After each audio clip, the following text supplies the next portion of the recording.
Hi everyone, today we're studying glycogenolysis, which is basically the degradation of glycogen. ठीक है, अब starting off इसमें you may be wondering कि हाँ it is just the reversal of glycogen synthesis, लेकिन that's not the case. Glycogenolysis has its own set of separate cytosolic enzymes, cytosolic. तो that's how you know कि ये reaction cytosol में हो रहा है. ठीक है, सबसे पहले जैसे glycogen chain होती है, right?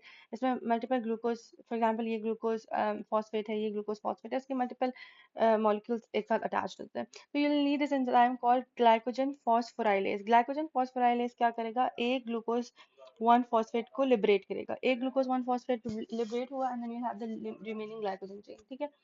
अब होता क्या है कि you need ideally you need different set of enzymes. तो पहला तो हो गया हमारा glycogen phosphorylase. That's the first enzyme that is going to sequentially cleave the alpha 1 4 glycosidic bonds between the glucosyl residues. तो ये glucosyl residues हैं, इनके बीच में से alpha 1 4 जो glycosidic bonds हैं उन्हें तोड़ेगा and it will cause phosphorylases. ठीक है, and this will produce glucose 1 phosphate and there will be a limit. वो limit क्या आगे? ये limit extern वाले, इससे आगे तक it won't break down any further what do you call them glucoside molecules. For example अगर ये आपका glycogen पूरा glycogen है, ये glycogen लगा हुआ है इसके साथ अल्फा 1 6 बॉन्ड, ये इनकी नॉन रिड्यूसिंग एंजाइम, तो पूरा एक ग्लाइकोजन का मॉलिक्यूल है ना, तो इसमें ग्लाइकोजन फॉस्फोराइलेज ऐड होगा and it will liberate one glucose 1 phosphate, लेकिन बाकी चेन एज इट इज रहेगी.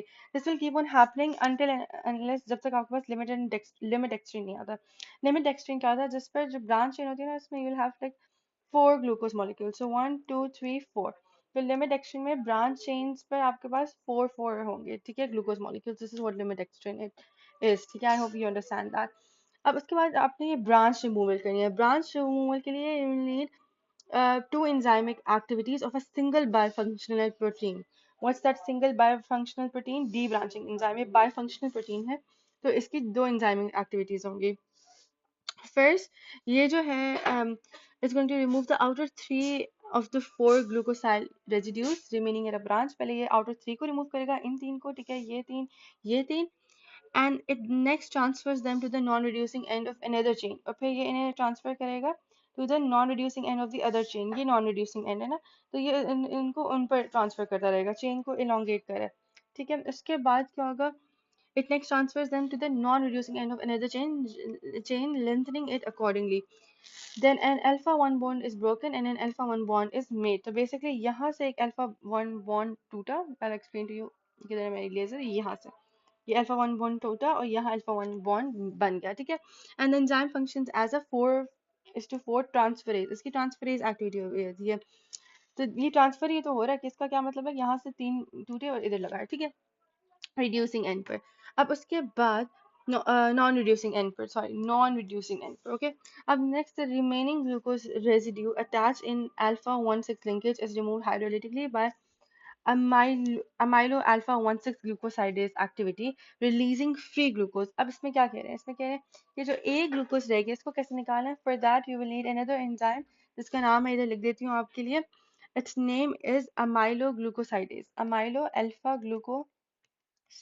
ठीक है, अमाइलो अल्फा ग्लूकोसाइडेज ये एक वाले मॉलिक्यूल को लिबरेट करेगा. ठीक है, releasing free glucose. The glucosyl chain is now available again for degradation by glycogen phosphorylase until 4 glucosyl units in the next branch are reached. तो फिर वापस से मतलब अभी did you understand what happened here?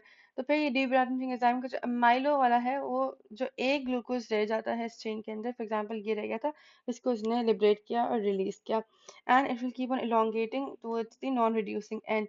And finally next क्या होगा? Glucose 1 phosphate isomerisation to glucose 6 phosphate. अब ये जो ग्लूकोज 1 फॉस्फेट हमारे बन गया है, ठीक है, आफ्टर रिपीटेड स्टेप्स फिर उसके बाद इनकी हाइड्रोलिसिस होगी and you will get glucose 1 phosphate. ठीक है, ग्लूकोज 1 फॉस्फेट आपने this has to be converted to glucose 6 phosphate by phosphoglucomutase, and that glucose 6 phosphate ये तो obviously glycolysis में यूज हो सकता है, या तो will go to the liver क्योंकि सिर्फ और सिर्फ liver में एंजाइम मौजूद होता है glucose 6 phosphatase. if you can recall मैं बताया था glycogenolysis का last step में again you'll have glucose 6 phosphatase, वहाँ ER में जाता है वगैरह, and then you will get your glucose and that glucose liver से फिर ब्लड में आएगा. ठीक है, या तो वो डायरेक्टली मसल्स में जाकर ग्लाइकोलिसिस में जा सकता है. तो ग्लाइकोलिसिस मसल्स में आप याद कर सकते हैं, मसल्स में होती है. ठीक है, और इन्हीं एंजाइम अगर ग्लूकोफॉस्फेटेज की डेफिशिएंसी हुई तो the person will have Von गेट डिजीज. टाइप 1A, अगर ग्लूकोज 6 फॉस्फेट ट्रांसलोकेज की डेफिशिएंसी हुई, that is 1B. I hope that's clear. Now these are the summary steps इसके लिए. Phosphorylasis of alpha 1 4 bonds होती है, glycogen phosphorylase चाहिए रहता है, this is the rate limiting step. Glucose 1 phosphate बन गया. फिर ट्रांसफरेज एक्टिविटी है जिसमें 3 glucose residues from the branch to the main chain में शिफ्ट होते हैं. फिर अल्फा 1 6 ग्लूकोसाइडेज एक्टिविटी जो कि वो अल्फा 1 6 वाला बॉन्ड को उसको ब्रेक करते हैं, फ्री ग्लूकोज को रिलीज करते हैं. ठीक है. फिर आता है ग्लूकोज 1 फॉस्फेट जो बन गया हमारा.